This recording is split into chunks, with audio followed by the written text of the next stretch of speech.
अगर किसी की आवाज़ आपके फ़ोन से निकलकर आपके कमरे तक पहुंच जाए, तो आप क्या करेंगे? मैंने भागने की कोशिश की थी, लेकिन कुछ चीज़ें पीछा नहीं छोड़तीं। पिछली बार जब मैंने आपको ये कहानी सुनाई थी, उस रात के बाद मैंने वो फ्लैट छोड़ दिया था। फ़ोन बंद कर दिया, सिम निकाल दी, नई जगह शिफ्ट हो गई। मुझे लगा था सब खत्म हो गया। मैं गलत थी। नई शुरुआत जो वैसी नहीं थी। मैं अब दूसरे शहर में रहती थी। छोटा सा घर, ग्राउंड फ्लोर। इस बार मैंने जानबूझकर कोई ऊंची इमारत नहीं चुनी। मुझे ऊंचाई से डर लगने लगा था। पहले कुछ हफ्ते सब शांत रहा, फोन भी शांत। मैंने पहली बार ठीक से नींद ली। पहली अजीब चीज, एक रात करीब 1:40 AM मेरी नींद खुल गई। इस बार फोन नहीं बजा, लेकिन मुझे लगा जैसे कोई मेरा नाम धीरे से ले रहा हो। रिया। आवाज मेरे कान के बहुत पास थी। मैंने खुद को समझाया। मैंने खुद से कहा, तू पैरानॉइड हो गई है। ये सब गिल्ट की वजह से है। मैंने कभी साक्षी को उस रात लेने नहीं गई थी। शायद मेरा दिमाग मुझे सजा दे रहा है। फोन वापस चालू हुआ। एक हफ्ते बाद मुझे ऑफिस के लिए नया सिम लेना पड़ा। नया नंबर, नया नेटवर्क, सब कुछ नया। लेकिन पहली ही रात जब फोन चार्ज पर लगाया, स्क्रीन अपने आप जगमगा उठी। Saved contact. स्क्रीन पर लिखा था, इनकमिंग कॉल, साक्षी।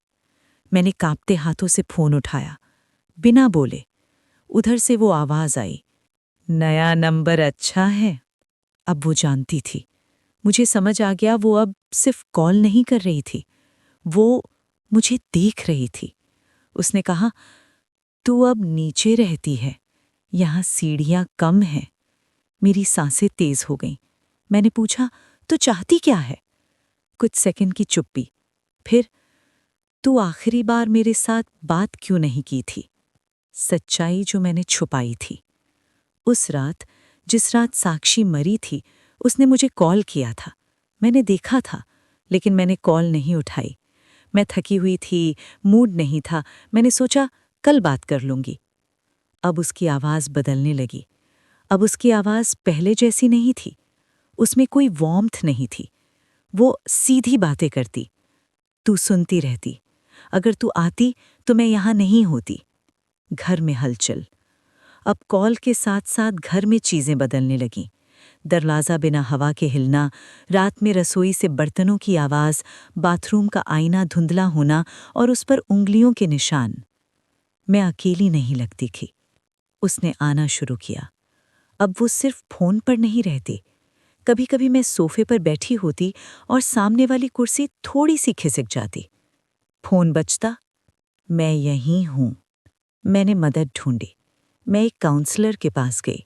सब बताया। उन्होंने कहा, ये अनरिजॉल्व्ड गिल्ट है। उन्होंने मुझे सलाह दी, उससे बात करो, जो कहना है कह दो, क्लोजर लो। उस रात मैंने कॉल का इंतज़ार किया। 1:43 AM फ़ोन बजा।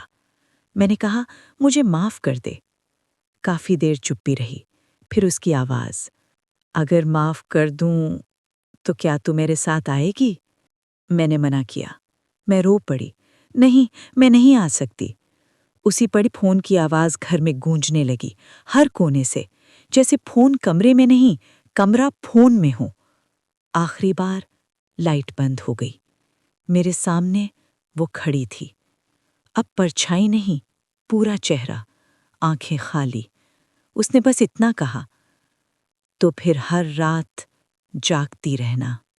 सुबह सुबह मैं फर्श पर बैठी थी।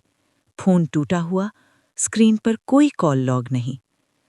आज आज मैं किसी से रात को बात नहीं करती, क्योंकि कुछ आवाज़ें सिर्फ सुनने के लिए नहीं होती। और अगर कभी रात 1:43 पर आपका फ़ोन अपने आप जग उठे, तो याद रखना, हर कॉल उठाने के लिए नहीं होती। कहानी यहीं रुकती है, क्योंकि कुछ कहानियाँ ख़त्म नहीं होती, बस अगली रात तक चुप रहती हैं।